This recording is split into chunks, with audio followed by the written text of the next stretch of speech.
Sure talagang magiging makulay ang Pasko't Bagong Taon kapag isa to sa mga inihanda mo ngayong okasyon. Kung mahilig ka sa mga jelly dessert, perfect na perfect to para sa'yo. Tara, gawa naman tayo ng Cathedral Window Jelly Dessert. Bale, meron tayong 4 na kulay ng jelly na gagawin para sa dessert natin. Yellow, green, red, at white.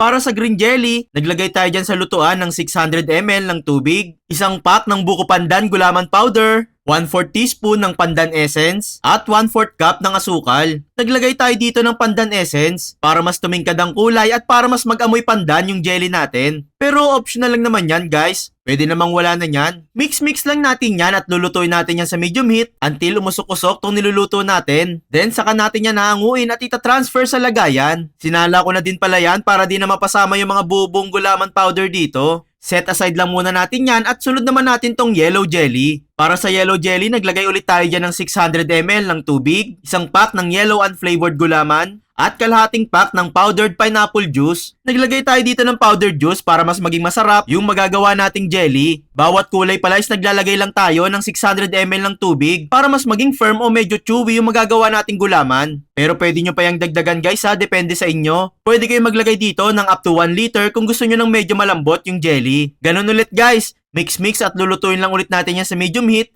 until umusok-usok. Then saka natin yan hahanguin at itatransfer sa lagayan. Then after nyan, sunod na natin tong red gulaman. Maglalagay ulit tayo dito ng 600 ml ng tubig at red unflavored gulaman powder. Pero dito guys, wala akong nailagay na lasa sa red jelly. Pasensya na. Strawberry powder juice sana yung ilalagay ko. Kaso ang hirap makahanap ng ganung flavor. Kaya hinayaan ko na lang siyang walang flavor. Isipin nyo na lang guys, lasang strawberry yan ha.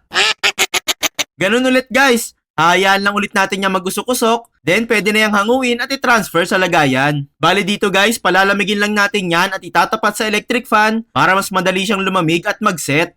And kapag ganito na nga nag-set na ng tuluyan, pwede na natin yung i-unmold sa lagayan at hatiin sa mas maliliit na cubes. I-shoutout ko lang pala saglit tong sila Ma'am Loida Bernarte ng Negros Occidental, Ma'am Jocelyn Anino ng Bohol, Ma'am Rica de Chavez ng Quezon Province, at si Sir Mario Makatangay ng Laguna na laging nakasubaybay sa mga recipes na ginagawa natin. Salamat po lagi sa inyo. Dito nga guys, once matapos tayo sa paghihiwa, pwede na tayo mag-proceed sa paggawa ng white mixture. Dito sa isang lutuan, maglalagay tayo dyan ng 800 ml ng tubig, isang pack ng all-purpose cream, isang buong lata ng condensed milk, at isa't kalahating pack ng white gulaman powder. Medyo marami kasi yung liquid natin dito guys, kaya isa't kalahating pack yung ilalagay nating gulaman powder dito. Tulad ng ibang nagawa nating jelly, hahalu-haluin lang natin yan at lulutuin sa medium heat until umusok-usok. And kapag ganyan na nausok na, pwede na natin yung hanguin. Dito naman sa maganda nating molder, pwede na tayo dyan maglagay ng mga iba't ibang kulay ng jelly. Pwede kayong gumamit dito ng mga lyanera or microwavable container guys ha. Then saka tayo dyan maglalagay ng paunti-unting white jelly. Medyo mabilis dapat yung kilos natin dito guys, para di agad mamuo yung white jelly na nagawa natin. Sa mga gusto nga rin pala magpa-shoutout sa mga videos na ginagawa natin, pusuan mo lang tong video at mag-comment ka dyan sa baba kung taga saan kayo. Para naman sa susunod naming upload